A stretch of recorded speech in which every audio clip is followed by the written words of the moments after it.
Sup nerds, I'm Tom. I'm Wes. And I'm Aaron. Today we're talking about Yamatai from Days of Wonder. Yeah we are.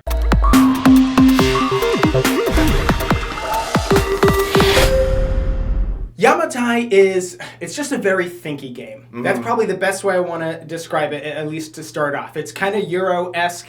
It reminds me an awful lot of Five Tribes, if you ever played that. It's another Days of Wonder game. And it's really, we played it with 2 players and we played it with 4 players. And those are 2 very different games. It was like a different game entirely. Yeah. And I think it's a very easy game to teach. It's one of those easy to teach, hard to master games. The rules are very straightforward, like what you can pick and what you can do. And yeah, there's like some symbology of like what do different things mean. But as far as like what to do on your turn, it's you pick your action, you buy ships, you place them, you get things, and that's it. It's easy-ish to teach. Like, to say that it's like an easy-to-teach game, it's not on par with like an intro game. Yeah. You know, It's not like roll the dice, take your actions. It's more like, okay, think about these 5 types of actions you could take if somebody doesn't take that action before you take it. And then what are you going to do when you actually get that action? You're going to start over here, you're going to start over there. Yeah, I guess it's easy to teach to like gamers, which back and forth, but there's not a lot of like if you are familiar with games, you've played games before, you get this game, it's very like you hit the table and just start playing. It doesn't take a lot of like going through the rules and dissecting things and figuring out what goes where, which is how I feel a lot of Euro games can be. We almost have to like spend some time figuring out how the game flows and plays, whereas this one was very straightforward to us. Yeah, because it's not a lot of the times I'll say games have like circular explanations, you know, like what do I'm going to gather this resource, which makes that resource cheaper, so I can do this faster, so I can build that, and you kind of stop and you say, well, what's the point? How do I gain points? Like what's my goal? And here the mechanics are pretty simple and it's kind of obvious what you want to do and why you want to do it, but it's like you said, hard to master, but it's the method by which you do that is the difficult part. You know what I mean? Saying, well, which tile is better to do? It's all obvious what I'm trying to do, but what's the way to do it that's the best? And that's the hard, choice to make. And I think that because we all have like a shared board state, I feel like a lot of these games, like, worker placement games and stuff, where you're like trying to like block each other and do these things, or you're trying to like build your own private tableau and you have a really good plan of what you want to do. This game is like, it changes so much between turns, and because we don't have like my stuff and his stuff, we all put ships on the board and we all use all the ships. So it really, like, when it comes to your turn, you can't start thinking about what you want to do before then, because so much stuff can happen before that. And there are ways to like go last and then first, or like you saying in a 2-player game, you can be a lot more strategic. Mm-hmm. But especially in a full 4-player game, you almost have to just wait till it gets back to your turn and then think about, okay, what can I do? And then how can I do that without helping out the next person more than I need to? Yeah, there definitely is a lot of strategy going on here because every time somebody places a ship and you're like, okay, to continue this ship line, I have to start with that color ship. So you're trying to take an action to get it, or you're going to have to buy into that shipping line, pay money to actually be able to go there. And it really just depends on, if you're trying to keep all of your buildings together, or if you want to, if you end up buying some of these special abilities and then it just changes your strategy. You're like, in one of the games we played, you had to keep all your guys separate because you got more victory points that way. So, depending on how the game's starting out and then what you end up getting as your, these tiles, these guys, the specialists, yeah, they, really change the way you play as well. Mm-hmm. And that's a really good point, because there are other games where you can have like special abilities, or you can buy something that will give you a bonus, and it's not necessarily something that you really feel you need to go for the whole game. And I almost kind of have a problem with that in games where I'm like, yeah, I had this, I never really used it. And here, if you don't use it, you almost feel like you're wasting it, right? Because you choose to either pick up the tokens that I can use as the currency to purchase these specialists, or placing buildings. So I am foregoing putting down the buildings, which is the way that I get my points, to get the currency to buy this specialist. So that's a lot. I'm losing a whole lot. So if I do all that in order to buy this specialist, I'll get like 1 or 2 points and the small amount of money that's on them. And if I don't utilize their ability enough, it was a whole waste of a turn, which in a 2-player game, again, wasn't that big a deal because we had, like, we each took 2 turns per thing, right? We took 2 actions. But in a 4-player game, it takes forever to come back around to my turn. So what I'm doing there and the choice I make is a really big deal. If I'm choosing to pick up those tokens instead, that specialist better get me a lot of points. It better be really useful for me. And in the same token of that, we had the one game where it was really obvious that I wanted to get the specialist that made all of my victory point tokens worth double. Yeah. And so me and you had like a standoff for like 3 rounds where we both had like 2 tokens ready to go to buy, and we're fighting for first player, just hoping that that one came up, and it paid off for you. Yeah. Kind of. I didn't get it, but you didn't. Yeah, you like- spent so much time trying to block it. Yeah. But regardless, there is a lot of that where like you can plan a strategy based on trying to get a specialist. Right, because the specialist can really be, they can be game changers for Absolutely. you. But again, you have to really be going for it. Wes, the victory point tokens, it's not super easy to get those. Like the buildings themselves give you points and other things give you points, but then some things will just hand you these little tokens that are worth points. So he had already had like 7 or 8, which in this game is kind of a lot. So he knew that that's what he wanted to do. He kind of worked backwards, I guess. If you already have the specialist, a lot of times you just be like, okay, now I'm going to get those tokens. But still, that just goes to show you that these guys, when utilized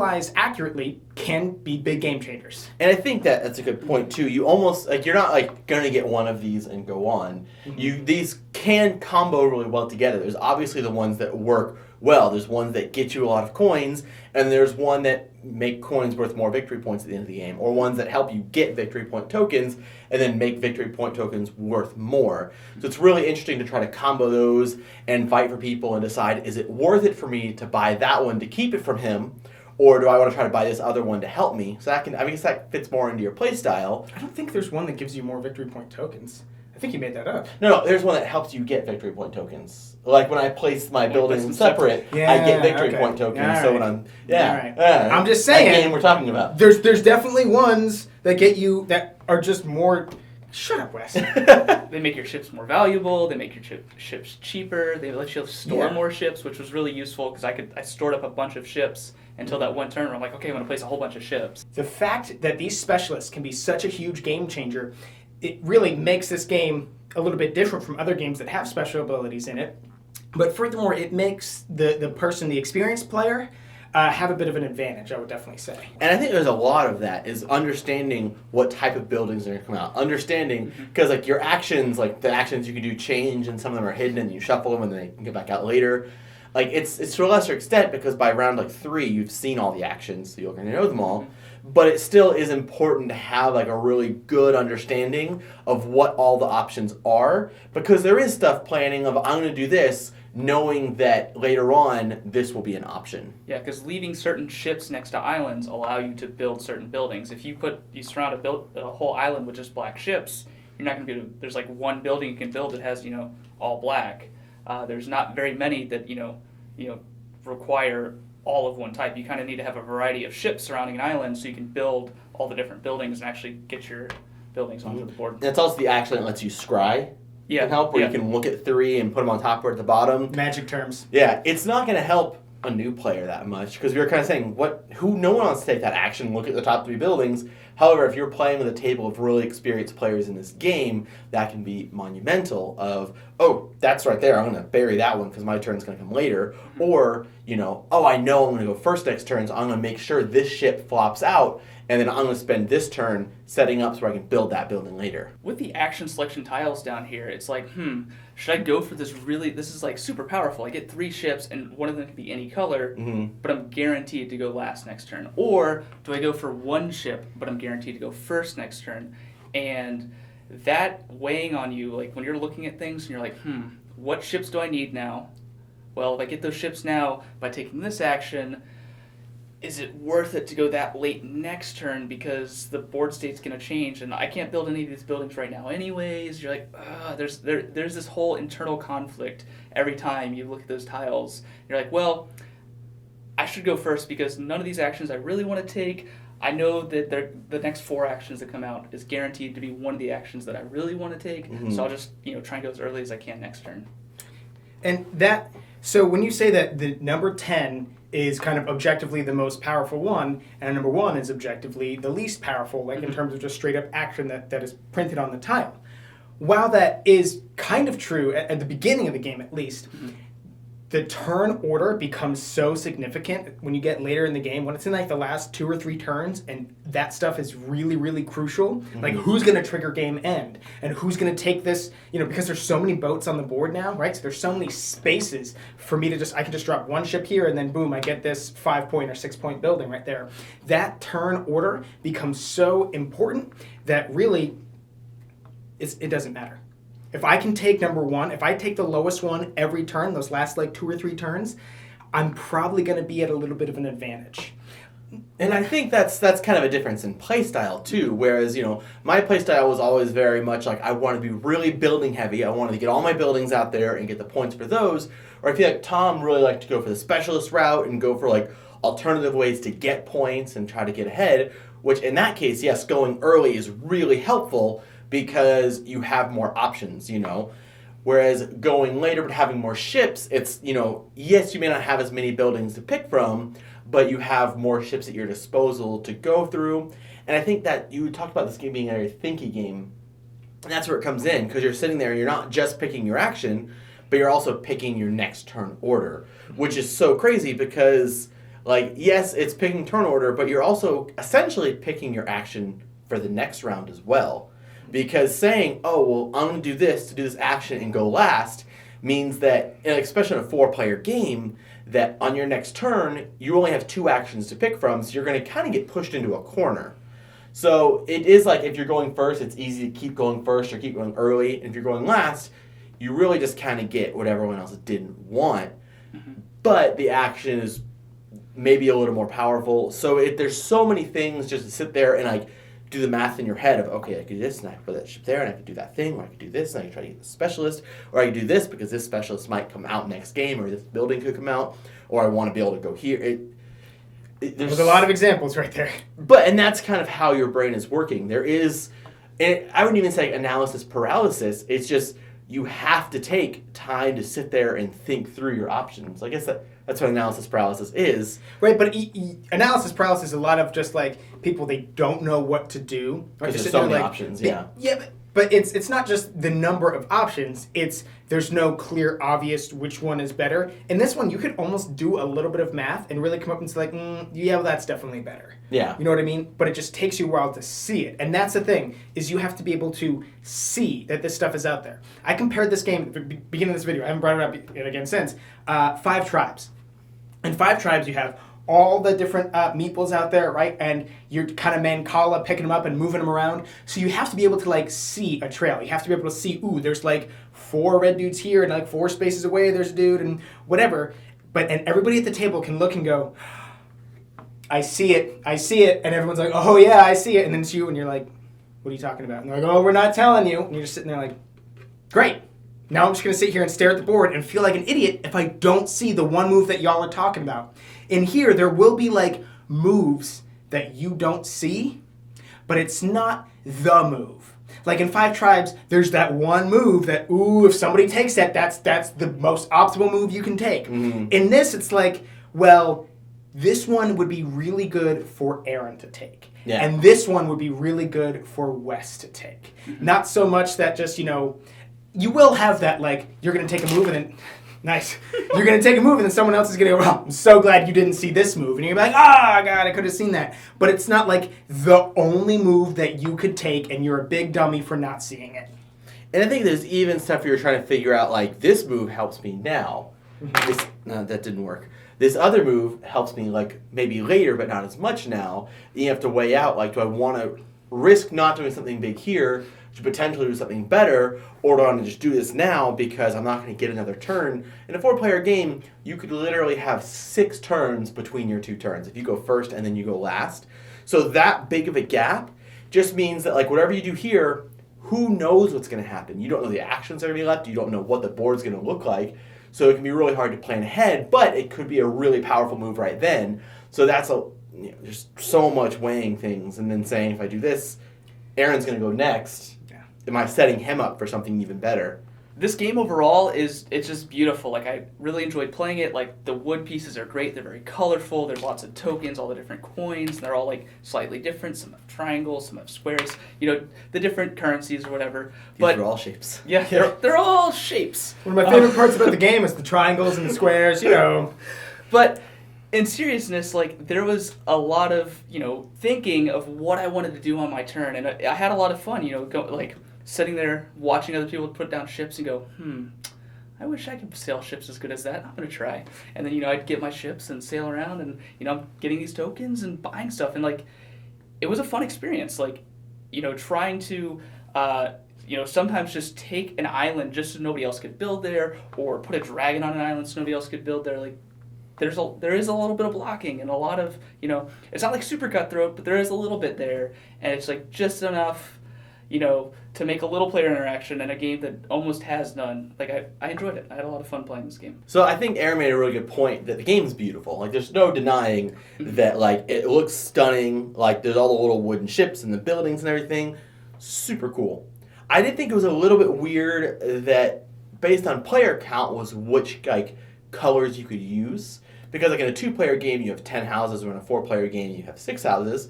So I think it's the gray or the purple that's for the 4-player game only. There's only 6 houses of that color, so you can't use that color in a 2-player game. And the same in a 3-player game, you get 8. So 2 of them have 10, 1 has 8, and 1 has 6, which is a little bit you couldn't just toss a few more in there and just it doesn't really change anything. It's really just because I always play as purple, and in the 2-player game I couldn't because it wasn't there. But that's more just me. But going to kind of the player count, we said earlier that 4 and 2-player game is just night and day different. Because in a 2-player game, you get 2 actions per round, and you have 2 meeples that you're taking actions with, so you could go back to back, which makes it a lot less risky to do something that doesn't get you points now. If you're going back to back, you say, okay, I'm going to do this, just do this so I can get this token. So on this turn, I can go here and do this and get this specialist and get bonus points. And you can really combo up a lot. You end up with a lot more specialists, I feel like, with a lot more buildings. So the things you do, even the specialists that make other things worth more points, are a lot more valuable because you just have more opportunities and you take more turns per game. Whereas a 4-player game, where because you can have 6, that happened to me, where I had 6 turns between 2 turns, I was just bored out of my mind in that situation. I just get up and leave. And during my turn, it was fun, and it was really really and it was a lot more calculating when I took my turn. But I did feel like there was just so much downtime. I haven't played 3-player. I feel like that might be a nice healthy medium. But as a 2-player game, I thought it was fantastic. I definitely agree with Wes that the 2 and 4-player games were extremely different experiences. And I actually kind of almost liked the 2-player a little bit better. You did have a lot of downtime in the 4-player game, but the decision that you made was a lot bigger deal, right? Since you were just making that one action, and that could be the only action for a little while, there's a lot more weight on it, which therein led a lot more time for you to sit there and think, I want to make sure I don't mess this up, So it was kind of a snowbally effect of it's going to take forever for it to get back to my turn, but now that it's my turn, I'm going to make sure I take my time. You're in traffic for forever because there's an accident up there, but then by the time you get up to the accident, you're like, well, I'm going to slow down and make sure I really see this accident. I waited a long time to see this. Nice. And we actually played the 2-player game first, and we were thinking, I bet you the 4-player game or 3-player game is better, because anytime a game says 2 to 4 or 2 to 5, we're always like, that game is built to have a lot of different interaction at the table, kind of the pass the salt around, and a 2-player always ends up to be a sort of a variant. And while this was a different game, it wasn't a deterrent for it to be a 2-player game. And that's one actual positive. While I do think they're 2 very different experiences, and I actually liked the 2-player better, I think this game scales very well. It becomes different experiences, but it's not a game where you say, I'm only going to play that with 5 players, or I'm only going to play that with 4. You sit down and say, that is an enjoyable game regardless of the number of people I have at the table. And again, he said, we didn't play 3 players, but I assume it's a happy medium. And now a lot of what we were talking about here in this review is we were saying, well, when I go to make my decision, I can do this or I can do that, and that'll make me do this. And it's very thinky and very, what are the decisions I'm going to make? Because that's going to affect later on, and how is that going to affect him, and how is that's indicative of the gameplay. What you saw when we're talking about what we can do on our turn is kind of how the gameplay works out. It's just sitting there and really, really considering, well, what is the smartest and best move for me to do right now? And if any of that sounds interesting to you, you can go ahead and click the link in the description box down below and get yourself a copy. And while you're down there, Don't forget to subscribe. So you'll never be bored. You said monumental. Until I was like 16, I thought it was monumentus. So for like 16 years, I was saying monumentus, not knowing I'm just being an idiot. I know, right?